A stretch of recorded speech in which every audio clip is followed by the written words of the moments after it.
오늘은 출애굽기 2장 말씀을 통해서 한계를 뛰어넘는 믿음이라는 제목으로 말씀을 선포하도록 하겠습니다. 우리는 이 세상에서 우리의 연약한 힘으로는 도저히 해결할 수 없는 절망스러운 일을 당할 때가 종종 있습니다. 그때 우리가 기억해야 할 것은 하나님은 절대로 우리가 감당할 수 없는 시험은 주시지 않고 혹여나 우리가 감당하기 너무나도 벅찬 그러한 시험을 당할 즈음에는 반드시 피할 길을 열어주신다는 사실입니다. 그런데 우리는 어려운 시험을 당할 때 반드시 기억해야 할 것이 두 가지가 있습니다.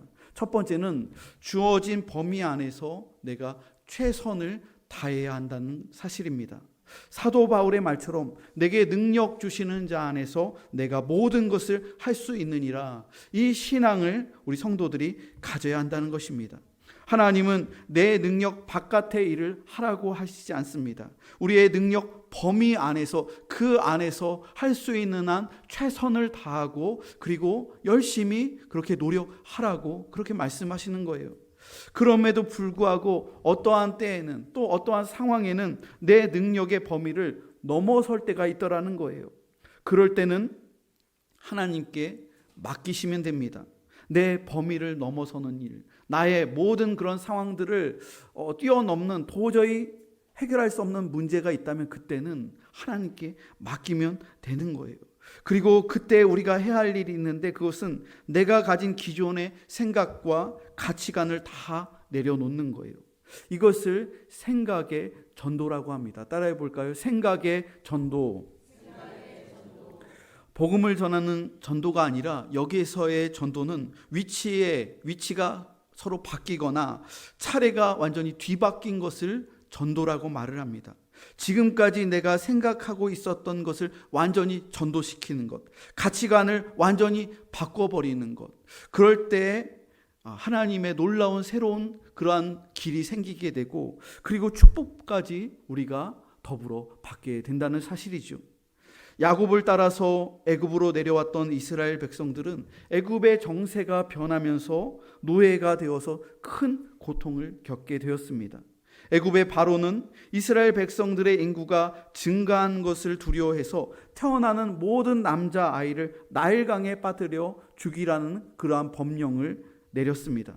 이러한 절박한 상황 속에서 레위 지파의 한 집에서 아이가 태어났는데 그 아이가 장차 이스라엘 백성들을 구원할 모세였다는 것입니다. 이때의 법률은 히브리인이 사내 아이를 출산하면 애굽에 반드시 신고해야 했고 그리고 남자아이면 반드시 나일강에 던져버려서 악어 밥이 되게 하는 그러한 악법이 바로에 의해서 시행되고 있었습니다. 그런데 이러한 악법의 상황 속에서 모세의 부모가 아이를 출산하였는데 모세의 부모에게는 신실한 믿음이 있었습니다.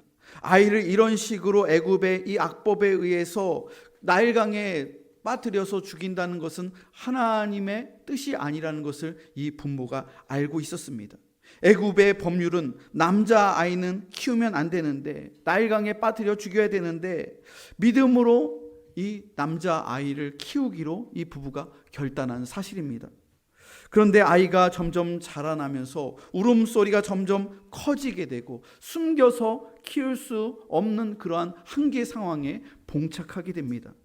여러분, 모세가 태어났던 그 상황은 결코 좋은 상황이 아니었습니다. 모세는 결코 태어나서는 안 될 시대에 태어났습니다.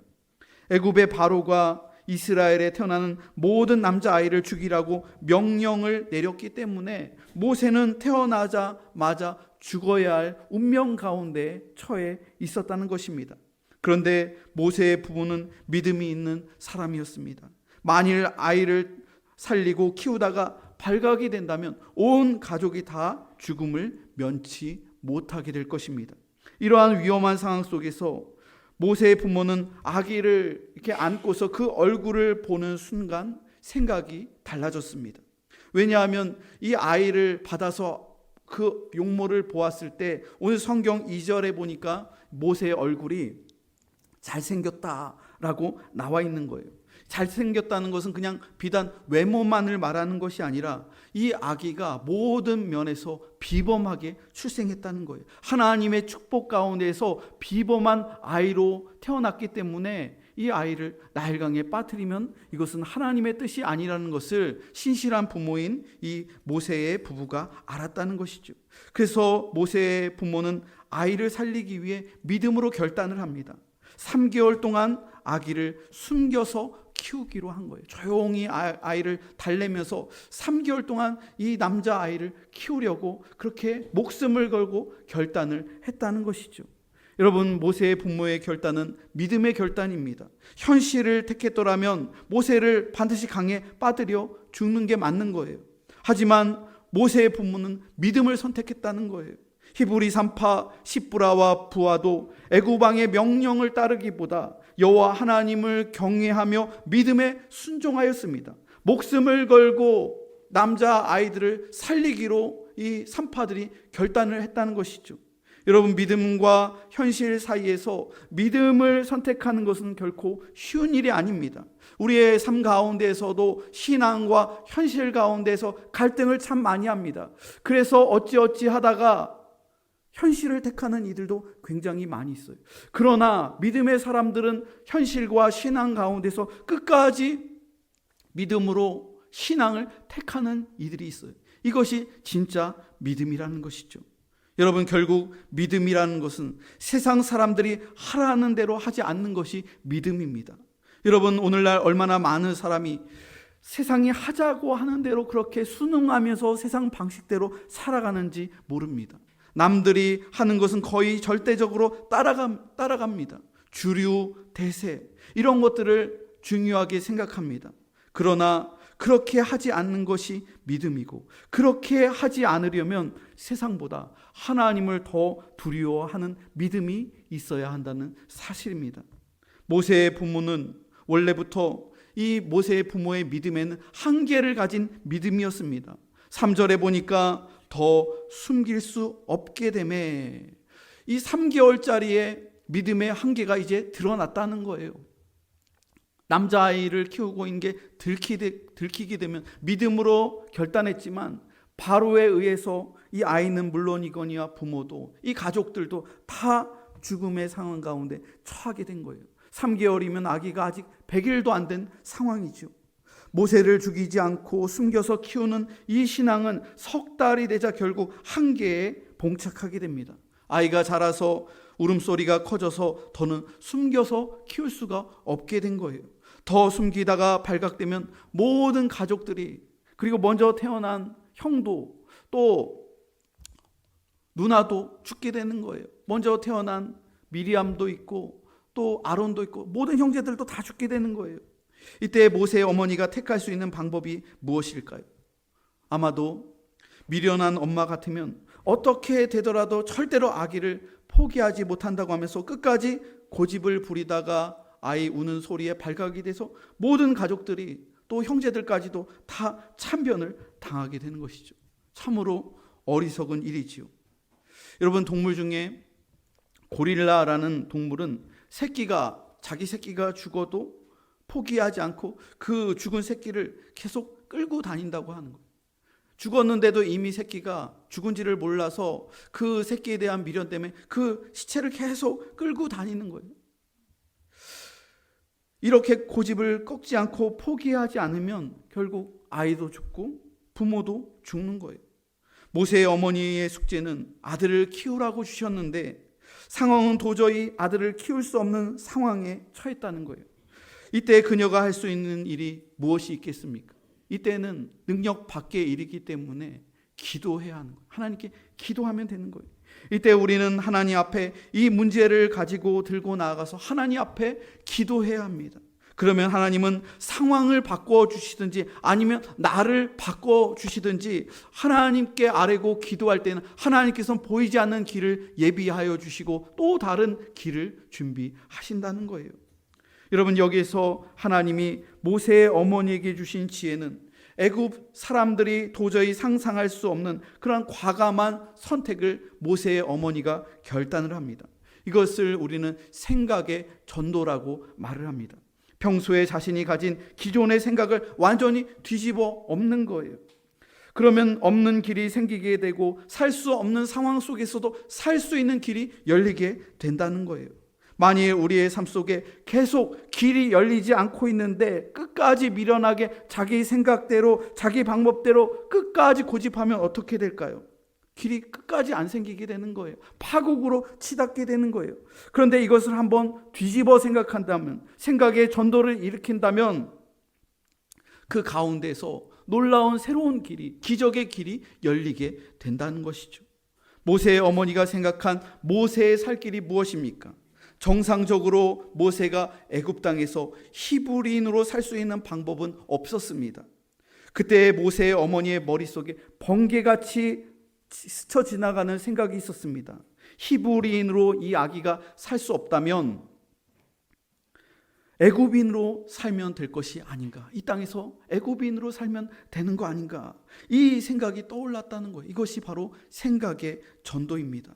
모세의 어머니가 사랑하는 아들을 애굽인에게 주는 것은 쉬운 일이 아니에요. 그럼에도 불구하고 아기가 죽는 것보다 애굽인에게 이방시켜서 애굽인으로 살아간다면 그것이 더 나은 방법인 것을 이 어머니가 생각을 넓혀서 그렇게 결단하기로 했을 때 하나님께서 새로운 그 길을 주신 것이죠. 여러분, 이것은 하나님께서 주신 생각이요, 하나님께서 주신 지혜입니다. 모세의 어머니가 입양의 방법을 생각한 것은 위대한 생각의 전환이었습니다. 우리는 대개 내가 끝까지 붙들려고 하기 때문에 실패하는 경우가 참으로 많이 있어요. 도저히 안 될 때는 포기하는 것이 그 사람을 살리는 새로운 방법일 수가 있다는 거예요. 그리고 하나님께 전적으로 맡길 때 내가 전혀 생각해 보지 못했던 전혀 새로운 길이 열려지게 된다는 사실입니다. 여러분, 내가 꼭 붙들고 있고 꼭 쥐고 있던 것을 한번 펴보세요. 내 생각을 끝까지 고집하지 말고 믿음의 영역을 통해 여러분의 생각의 지경을 한번 넓혀 보십시오. 그러면 내가 생각한 것보다 더 크고 놀라운 일들을 하나님께서 진행시켜 나갈 줄로 믿으시기 바랍니다. 오늘 본문의 3절과 4절 말씀을 보면 이런 말씀이 있습니다. 함께 3절과 4절의 말씀을 읽어보겠습니다. 시작. 더 숨길 수 없게 되매 그를 위하여 갈대 상자를 가져다가 역청과 나무진을 칠하고 아기를 거기 담아 나일강가 갈대 사이에 두고 그의 누이가 어떻게 되는지를 알려고 멀리 섰더니, 하나님께서 한 번 지혜를 주시니 모든 일이 일사천리로 척척 진행됩니다. 모세의 어머니는 갈대 상자를 구해서 물이 갈대 상자 안으로 새어 들어오지 않도록 역청을 꼼꼼하게 그렇게 발랐습니다. 그리고 더 철저하게 아기가 담기는 그 상자를 안전하게 띄울 수 있도록 나무진까지도 발랐습니다. 그리고 애굽의 귀부인들이 와서 목욕하는 그 갈대 사이에 이 아이를 담은 상자를 두고서 띄우고, 그리고 그의 누이인 미리암을 통해서 이 갈대 상자가, 이 모세가 그 애굽의 기부인들에게 잘 이렇게 안전하게 갈 수 있는지 그렇게 지켜보도록 그렇게 지시를 합니다. 이렇게 모세의 어머니는 자신의 상황 속에서 자신이 할 수 있는 최선의 것을 생각하며 준비하며 노력했다는 거예요. 여러분, 모든 일들이 기도만 하면 다 저절로 되는 것이 아니에요. 하나님께서 하실 영역이 있고 그 안에서 내가 최선을 다해서 내가 감당해야 할 부분이 있는 거예요. 우리가 해야 할 일은 하나도 하지 않고 그냥 하나님께 다 맡기고 하나도 준비하지 않고 하나도 노력하지 않는다면 하나님의 역사가 일어날까요? 내가 할 수 있는 능력의 범위 안에서 최대치를 하고 그 다음에 그 벗어나는 범위는 하나님께 맡기고 기도하는 거예요. 모세 어머니는 최선을 다해서 이 아기를 그 위험한 강가에 뱀이 나올 수도 있고 악어가 나올 수도 있고 혹은 그 갈대 상자에 넣었을 때 아기가 숨을 못 쉬어서 질식할 수도 있고 여러 가지의 위험 상황이 있었음에도 불구하고 이 아이를 살리기 위해서 하나님께 기도하며 안전한 갈대 상자를 만들어 놓고 그것이 잘 애굽의 귀부인들에게 갈 수 있도록 그렇게 기도하며 맡기며 그 상자를 나일강에 그렇게 띄어서 흘러가게 했다는 것이죠. 여러분, 우리는 이러한 상황 가운데에서 늘 기도해야 됩니다. 우리가 최선을 다해야 돼. 기도해야 되는 거예요. 그리고 그 계획이 사탄 마귀의 뜻대로 되지 않고 하나님의 뜻대로 되게 해달라고 우리가 맡기며 기도해야 될 줄로 믿습니다. 모세의 어머니가 하는 일에 조금이라도 착오가 생기게 되면 아기는 죽게 되는 거예요. 물에 가라앉아서 물이 들어와서 그러면 날강에 빠지게 되고 아기는 물속에서 익사할 수도 있고 아니면 악어나 큰 뱀이 와서 아기를 해칠 수도 있는 거예요. 하지만 하나님이 하시는 일에는 추워도 실수가 없음을 믿으시기 바랍니다. 로마서 8장 28절 말씀을 보면 우리가 알거니와 하나님을 사랑하는 자 곧 그 뜻대로 부르심을 입은 자들에게는 모든 것이 합력하여 선을 이루느니라. 그렇게 말씀하셨다는 거예요. 모든 상황 가운데에서 고난과 역경과 장애물이 있다 할지라도 하나님께서 그 상황들을 뛰어넘으시며 모든 것이 합력하여 선을 이루어 나갈 수 있도록 그렇게 역사하신다는 것이죠. 이렇게 했을 때 놀랍게도 그날 그 시간 그곳에 목욕하러 나온 사람이 누구였습니까? 바로의 딸이었어요.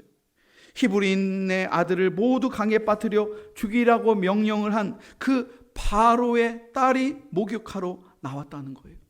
모세의 어머니가 이 사실을 미리 알았더라면 이렇게 생각할 수도 있었을 거예요.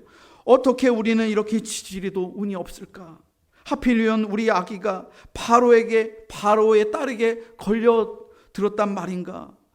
우리 동족의 아들들 다 죽이라고 한 그 바로의 딸 하고 그렇게 절망했을 수도 있을 거예요. 하지만 하나님은 놀랍게도 바로의 딸의 마음을 움직여서 이 아기가 히브리인의 아이인 줄 알면서도 그 아이를 불쌍히 여기는 마음이 생겼더라는 거예요. 아기의 얼굴을 보고 아기가 울자 그 마음속에 이 아이가 죽여야 될 히브리인의 산의 아이인 것을 알면서도 바로의 딸은 이 아기를 자기의 양아들로 거두기로 그렇게 결단을 하게 되는 것이죠. 이 순간에 누이 미리암이 모르는 척하면서 나타나면서 아기를 키울 유모가 필요하지 않느냐고 그렇게 능청스럽게 공주에게 말을 합니다. 모든 상황이 딱딱 들어맞는 거. 하나님께서 역사하시는 것이죠. 모세의 친어머니가 유모로 바로의 궁에 들어가서 일을 하게 되는 거예요. 오히려 그 수고비까지 삭까지 받으면서 자기 아들을 다시 도로 찾게 되고 히브리인으로서 그렇게 자기 아들을 보살피면서 젖을 먹이면서 그렇게 살리고 키울 수 있게 되는 축복을 받게 된 것이죠. 모세의 어머니는 아기를 포기하였을 때 도로 얻게 되고 그 아기를 살릴 놀라운 길을 발견하게 된 것이죠. 여러분, 오늘 말씀 10절의 말씀을 보면 이런 말씀이 있습니다. 함께 10절의 말씀을 읽어보겠습니다. 시작. 그 아기가 자라매 바로의 딸에게로 데려가니 그가 그의 아들이 되니라. 그가 그의 이름을 모세라 하여 이르되 이는 내가 그를 물에서 건져내었음이라 하였더라. 모세가 강에서 건짐을 받고 공주의 아들이 되었습니다. 모세는 히브리인이면서 동시에 애굽인으로 그것도 공주의 아들로 애굽의 왕자로 그렇게 성장해 나가게 됩니다. 여러분, 모세의 이름의 뜻이 무엇입니까? 내가 그를 물에서 건져내었음이라. 바로의 딸이 지어준 이름이에요. 내가 그를 나일강에서 건져낸 아들. 그 이름을 모세라고 지은 거예요. 죽음의 강에서 건져낸 아이가 바로 모세입니다.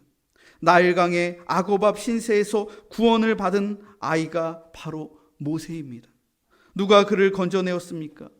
육신적으로는 바로의 딸이지만 그 이면에 보이지 않는 전지전능하신 여호와 하나님께서 모세를 죽음의 강에서 건져내신 거예요. 그를 살려주신 거예요. 여러분, 모세의 사명이 무엇입니까? 그의 이름 그대로입니다. 건져내는 사람이에요. 자신의 운명 가운데 하나님께서 모세를 건져내어 살리셨기 때문에 그는 애굽의 종살이하는 히브리 민족을 건져내야 할 그 사명을 가지고 태어난 거예요. 430년 동안 고통과 신음의 바다에서 죽어가는 히브리 민족을 건져내야 할 사람이 바로 지도자 모세라는 거예요.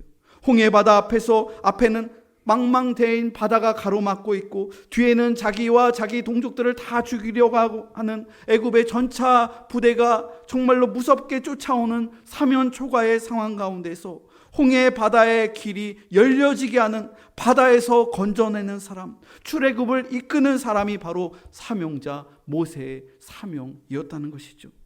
사랑하는 성도 여러분, 예수 믿는 성도 역시 죄와 사망의 바다에서 건진받은 사람이에요. 지금까지 얼마나 많은 죽음의 고비가 있었습니까? 우리가 지금까지 인생을 살아오면서 인생의 고비마다 또한 삶과 죽음의 갈림길 가운데에서 얼마나 여러 차례 하나님께서 여러분에게 찾아가시고 여러분의 생명을 건지시고 여러분들의 운명을 건지셨습니까? 예수를 믿지 않았다면 벌써 이 세상 사람이 아닌 사람들도 이 자리에 많이 있을 거예요.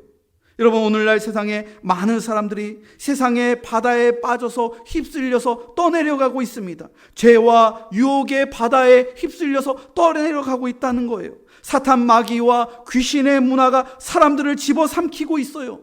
그래서 그 사람의 영혼을 집어삼키고 있고 그 사람의 정신을 삼키고 있고 그 사람의 가정을 풍지박산 내면서 사탄 많은 사람들을 죽음의 바다로 그렇게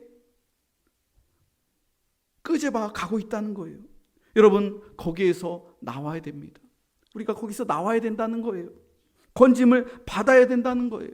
여호와 하나님께서는 모세 한 사람을 먼저 끄잡아 내셨어요.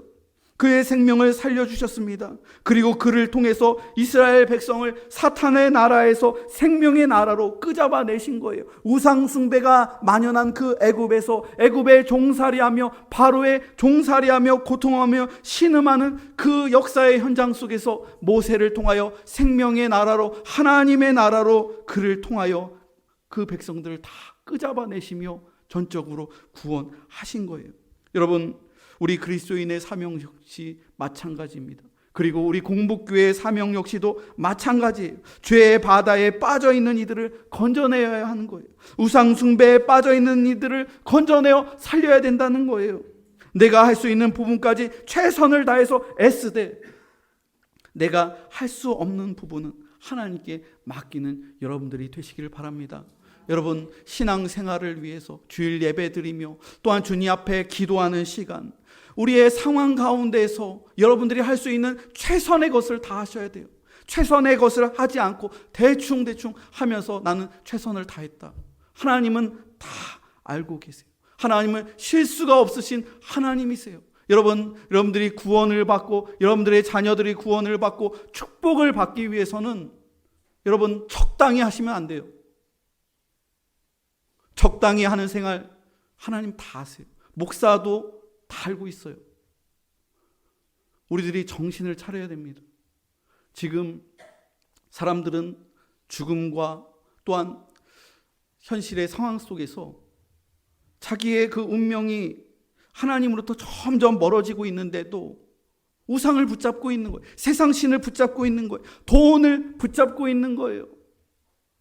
우선순위가 신앙이 2순위, 3순위, 4순위 그렇게 가면서 적당히 믿음 생활하는 이들이 얼마나 많이 있습니까? 그렇게 되면은 그냥 죽음의 바다에서 빠져 죽는 거예요. 결국에는 하나님 붙잡고 세상 붙잡고 하나님 붙잡고 다른 무당 붙잡고 하나님 붙잡는다고 하면서 돈의 가치가 더 많이 있고 그러면은 애굽의 바다에서 빠져 죽는 거예요.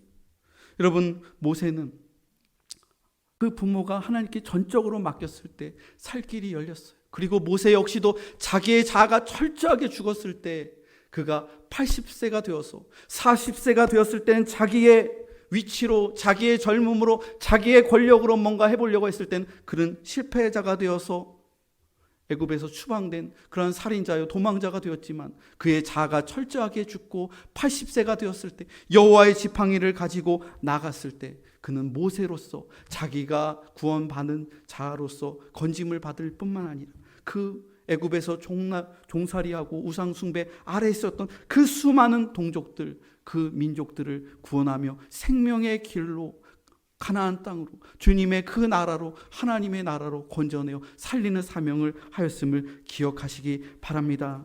사랑하는 성도 여러분, 오늘의 말씀을 기억하면서 우리가 살아갈 때 우리의 최선을 다하십시오. 우리의 사명을 다하십시오. 그리고 그 가운데에서 우리가 할 수 없는 일들, 그 부분을 여호와 하나님께 맡기며 주님의 건져내심을 기대하며 여러분들과 여러분들의 가족과 우리 공복교회의 미래를 위하여 하나님의 건지심의 역사, 하나님의 축복의 역사, 새로운 역사가 나타날 줄로 믿고 기대하며 나아가는 여러분들이 다 되시기를 주님의 이름으로 축복합니다.